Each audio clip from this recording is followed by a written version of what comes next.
Chosen one, stop what you are doing right now and lock every part of your attention onto this message. That restless feeling you have been carrying all day, the one that kept pulling you back to your phone, back to this screen, back to something you could not name that was not distraction, that was direction. This video is going private soon, and before it disappears, I need you to understand something that cannot wait. You did not stumble onto this recording. The algorithm did not surface this for you. The Most High did.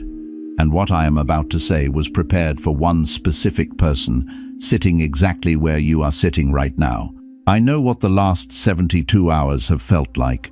The atmosphere around you has not just been quiet, it has been thick, dense, like something is pressing against the air itself.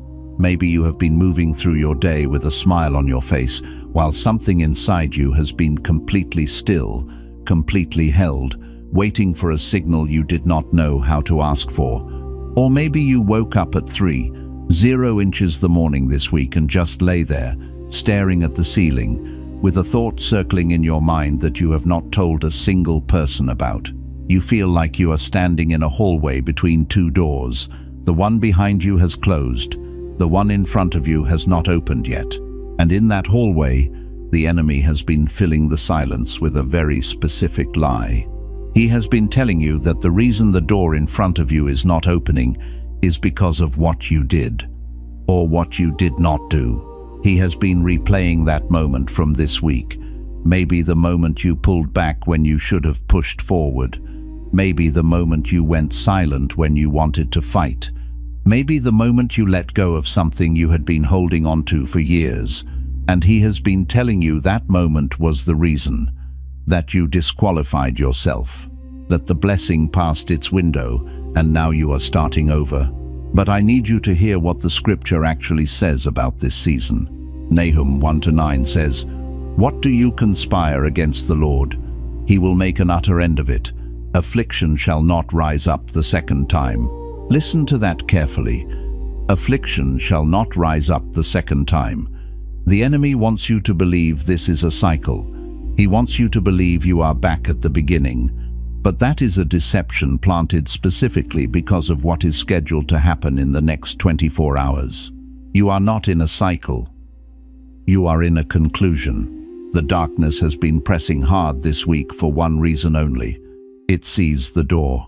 It sees that the threshold you are standing at is not the entrance to another season of waiting. It is the entrance to the thing you have been prepared for. And it is working overtime right now because it knows that once you cross it, there is no negotiation, no reclaim, no second assignment. Think back to that moment this week when you wanted to react and you did not. When you wanted to explain yourself and you stayed silent. When you wanted to fight back and you chose to walk away instead. You thought that was weakness. You thought it cost you something. But I need you to hear this clearly. That moment was not weakness. That was the weapon. That specific act of restraint, that surrender of control, that silence, was the move that signed the eviction notice. You did not ruin the plan. You completed it. It all ends tomorrow. The confusion, the suspension, the warfare, the heaviness in your chest that has no name. But it is not ending because of luck or timing or coincidence. It is ending because of what you have done. You did not find this recording by accident. The Holy Spirit brought you here. This is a divine appointment that was scheduled before the foundations of the earth. And this message was prepared for the version of you that almost did not click. Stay until the final second of this message. In the next few minutes, I am going to hand you the legal decree that cancels every assignment the enemy has launched against your name in this season. I am going to walk you through the exact moment this week where you activated your breakthrough without knowing it. And at the end, we are going to seal this with a declaration that locks the door on everything that has been pursuing you. Do not leave. Your future self is on the other side of this message. And if you close this window before the verdict is read, you risk reopening a door that God has already shut. The heaviness you feel right now is not the weight of punishment. It is the weight of finality. It is a cord pulled to its absolute limit, one breath away from breaking. You are not starting over, you are finishing. And if you're still here, that's not a coincidence. Most people would have scrolled past this by now, but something held you. Something in your spirit recognized the frequency of this message before your mind could even process the words. That's not algorithm, that's alignment. Some messages don't just inform, they activate. If something stirred deep in your spirit just now, you may be ready to receive the Chosen One's blueprint. This sacred guide reveals the 8 divine patterns behind your calling, your suffering, and your destiny. It also comes with the full audiobook, so you can absorb it during prayer, rest, or quiet moments with God. And for those called to speak His truth, you'll also receive Activating Your Prophet Mantle, a powerful bonus ebook for those carrying a prophetic assignment. The link is in the first pinned comment, but only for a limited time. Now let me tell you what's really happening to you. Because this isn't just about struggle. This isn't just about feeling overlooked, misunderstood, or like your life has been moving in slow motion while everyone around you seems to be advancing. There is something deeper going on beneath the surface of your life, something most people never get close enough to the truth to see clearly. And what you're about to hear is going to reframe everything. Here is the revelation that most people never receive. The very things that were meant to destroy you were actually engineered by heaven to develop you. Not allowed, engineered. There is a difference. When something is merely allowed, it passes through, like a fleeting shadow.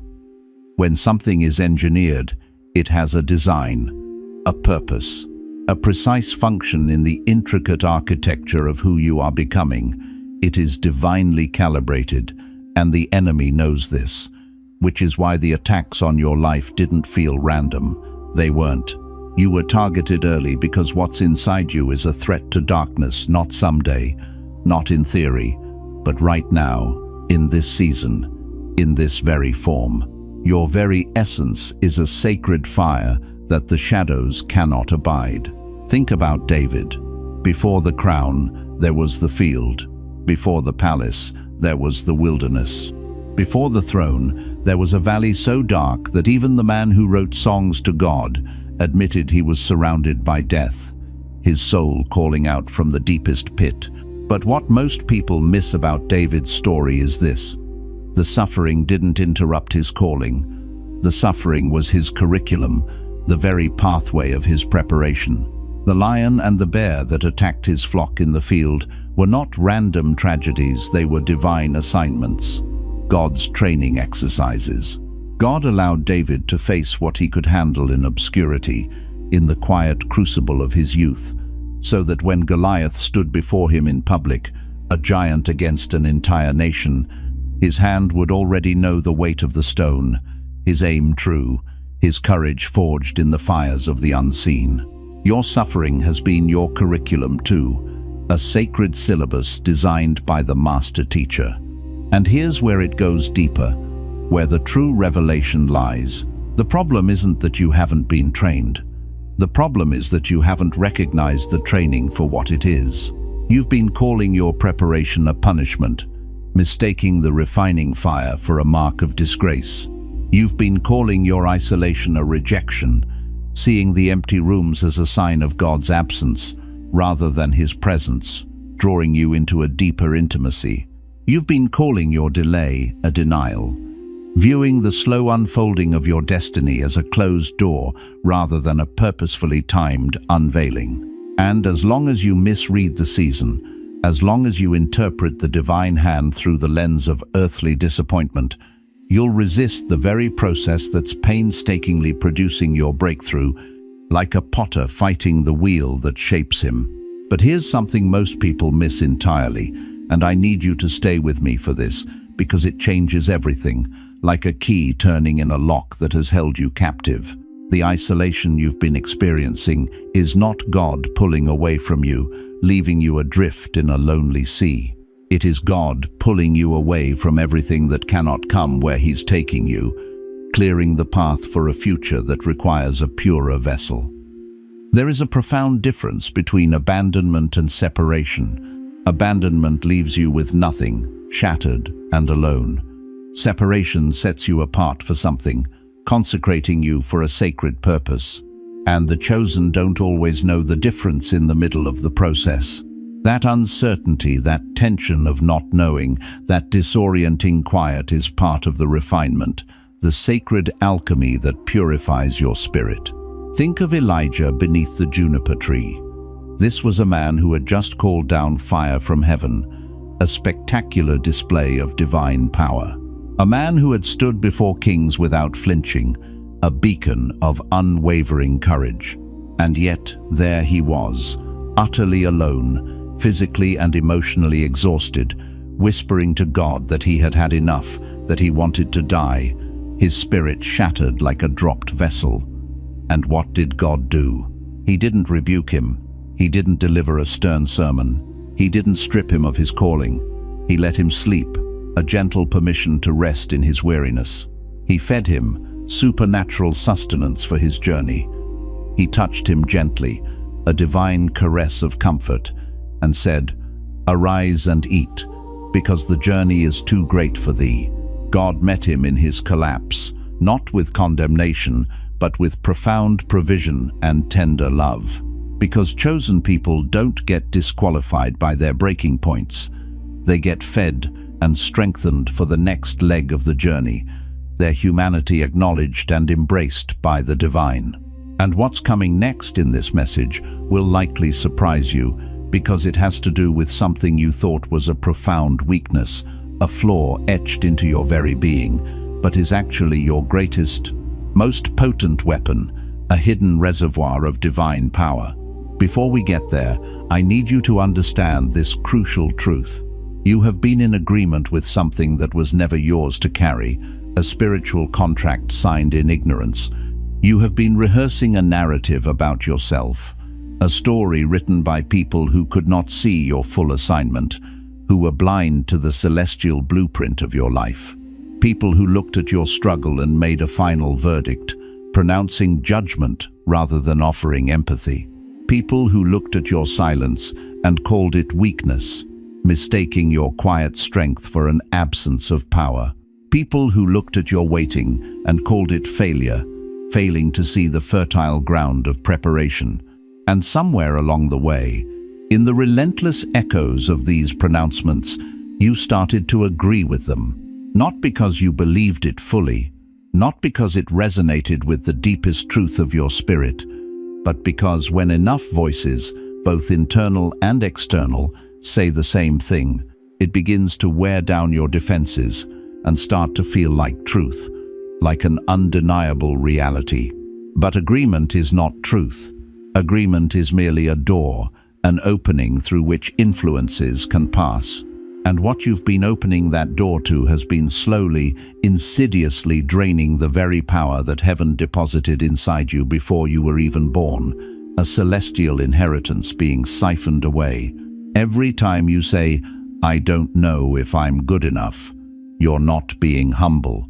You're repeating a lie, a carefully crafted falsehood designed to keep you small. Every time you shrink back when God is prompting you forward, when the Spirit nudges you into a new territory, you're not being cautious.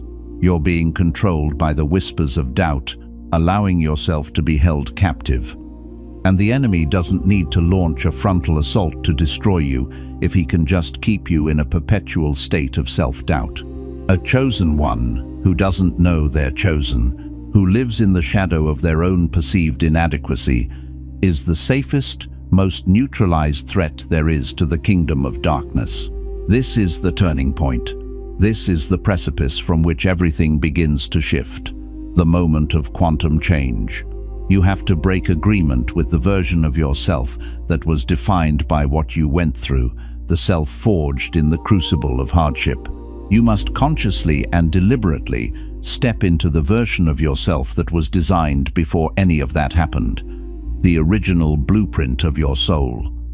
Before the abandonment, before the betrayal, before the devastating diagnosis, before the profound loss, before anyone ever told you who you were or who you weren't, attempting to confine you within their limited perception.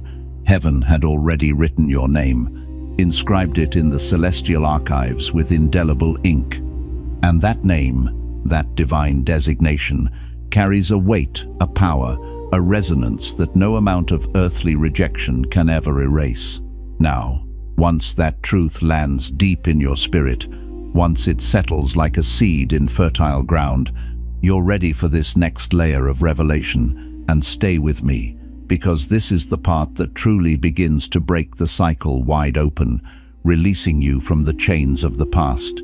The thing that's been keeping you stuck, that invisible tether holding you in place, is not the enemy's attack, not the demons you've been rebuking.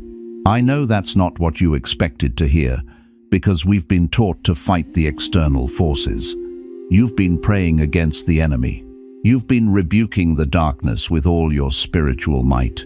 You've been standing in spiritual authority over every force that's tried to come against your life. And that's not wrong. It's a necessary part of the spiritual battle. But here's the layer beneath the layer, the deeper truth that's often obscured. The greatest weapon the enemy has ever used against you is not a person, not a circumstance, not a spiritual force operating from the outside. It's the agreement you made inside yourself, the quiet consent you gave to a narrative of defeat. It's the ingrained belief that your story is too broken, too scarred, too deeply wounded to ever be redeemed or restored. It's the subtle, insidious, almost imperceptible suspicion that God may have called others, lavished His grace upon them, but perhaps overlooked you, passing you by in His divine plan. That lie that's subtle, sophisticated, well-dressed lie that masquerades as humility or realism has done more damage to your destiny, has erected more formidable barriers to your calling than any external force ever could. Because you cannot walk in authentic authority over your future, you cannot embody the fullness of your divine potential if you are secretly, subconsciously, in agreement with the damning verdict of your past. And yet, and this is where the message becomes deeply confrontational, where it asks you to face uncomfortable truths, even that belief, that deep-seated fear that you might have been overlooked, that you might have been missed by God's grace, that too was part of the divine process, a permitted trial designed to forge something greater. Because the chosen one must eventually reach the place where they stop waiting for external validation, stop waiting for permission from the world or even from their own fears.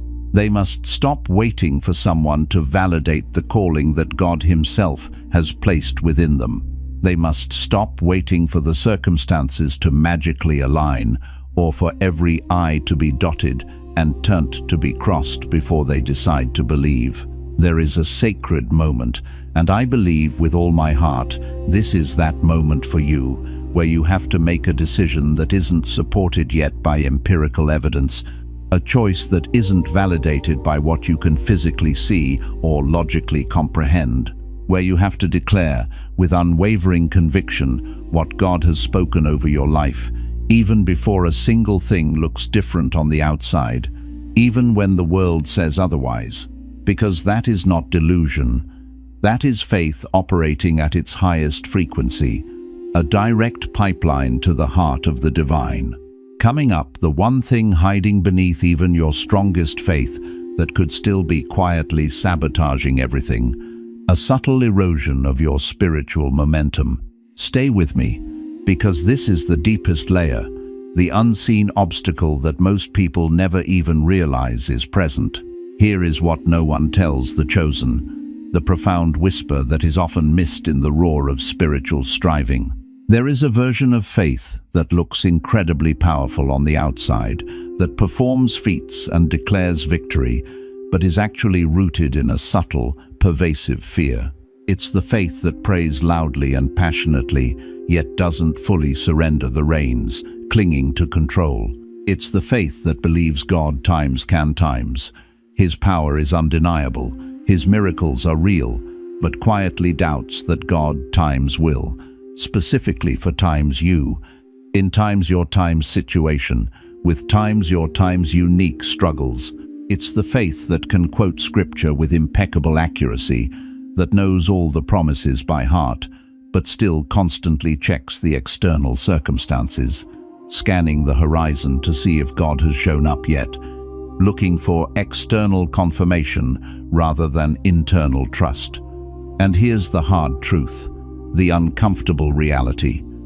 That kind of faith is not a genuine spiritual gift operating in its pure form. It is a spiritual defense mechanism, a sophisticated shield constructed by a wounded soul. It is how people who have experienced deep hurt and disappointment often experience God at arm's length, believing in his immense power but bracing themselves for his potential absence, always prepared for the letdown. And it produces a life that is perpetually standing at the edge of the breakthrough, so close you can almost touch it, but never fully stepping through it, never fully experiencing the liberation. The prophet Jeremiah knew this profound tension intimately. God told him before he was even formed in the womb, before his first breath, "Before I formed you in the womb, I knew you. Before you were born, I sanctified you. I ordained you a prophet to the nations," a divine declaration of his destiny. And Jeremiah's first response was not immediate worship or unrestrained gratitude. It was a faltering, "Alas, Lord God, indeed I do not know how to speak, for I am only a youth." Even after this undeniable divine appointment, his first movement was not toward his calling, but toward the perceived wall of his own limitation, his youth and inexperience. God didn't argue with him. He didn't try to convince him of his capabilities through logical debate. God simply reached out, a divine touch, and said, "See, I have put my words in your mouth." The calling itself was never in question. It was divinely ordained. The only true question, the pivotal point of decision, was whether Jeremiah would stop negotiating with his own limitations and start operating from the fullness of his God-given appointment. You have been negotiating with your limitations for far too long, allowing your perceived weaknesses to dictate your path and silence your divine assignment.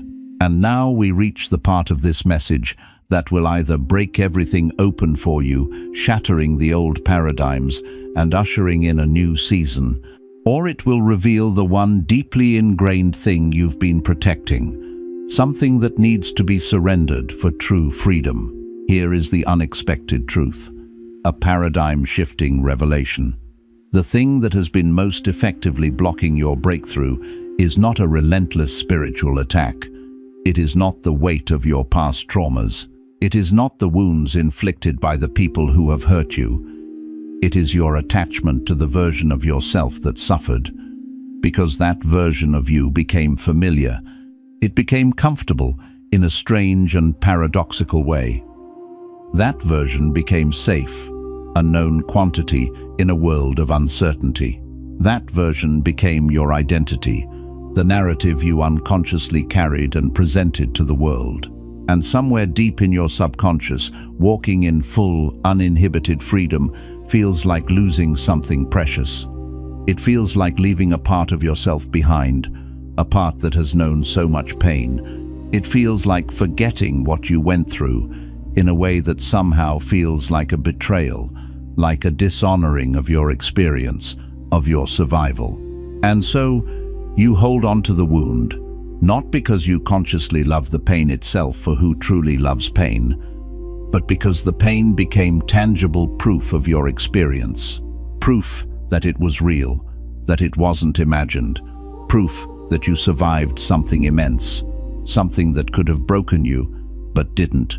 But God is not asking you to forget your story.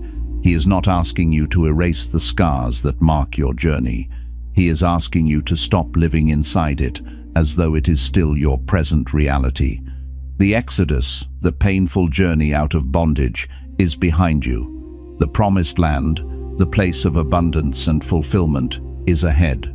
But you cannot truly enter the new territory. You cannot fully inhabit the blessings that await you, while still emotionally and spiritually residing in the old one, haunted by its ghosts.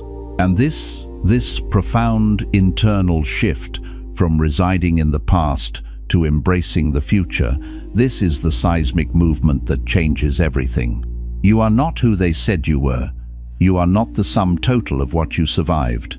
You are not defined by your delay, your detour, or your darkest moment. You are the one God separated before birth, a divine selection made in eternity. You are the one refined through the fires of trial, your character tempered and strengthened. You are the one protected in the wilderness, shielded by His presence.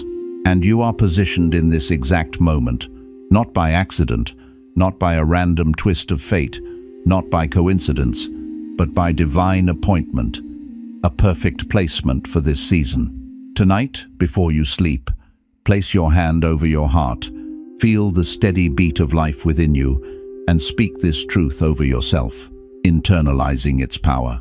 I release every agreement I made with the lie, with the distorted narratives that sought to define me. I release every label that was placed on me by someone who could not see my assignment, by eyes that were too limited to perceive my divine purpose. I release the version of myself defined by what I went through, the self shaped by suffering, and I willingly step into the version of myself designed by what I was called to, the self aligned with my divine destiny. I am not abandoned. I am divinely separated, set apart for a higher purpose. I am not delayed. I am being purposefully developed, my readiness meticulously cultivated. I am not overlooked. I am being profoundly prepared, equipped for the tasks ahead. I trust the process that I could not see, the unseen workings of heaven.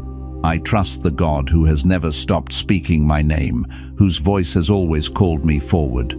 My breakthrough is not coming, it is already in motion, an unfolding reality. And I walk forward from this moment, knowing with unshakable certainty that I am chosen, I am covered by His grace, and I am exactly where heaven intended me to be, perfectly positioned for His glory. If this message touched something deep within you, something that words can barely articulate, a stirring in your soul, don't let this sacred moment pass without doing something tangible with it. Leave a word in the comments, even if it's just chosen, or appointed, or ready. It matters. It creates a ripple of declaration. And if you know someone in your life who desperately needs to hear this message right now, be the conduit. Be the one who puts this truth in front of them. That act of sharing, of extending this lifeline of hope and revelation, is itself a powerful act of faith. And faith, when it moves, when it is activated by love and obedience, always moves something.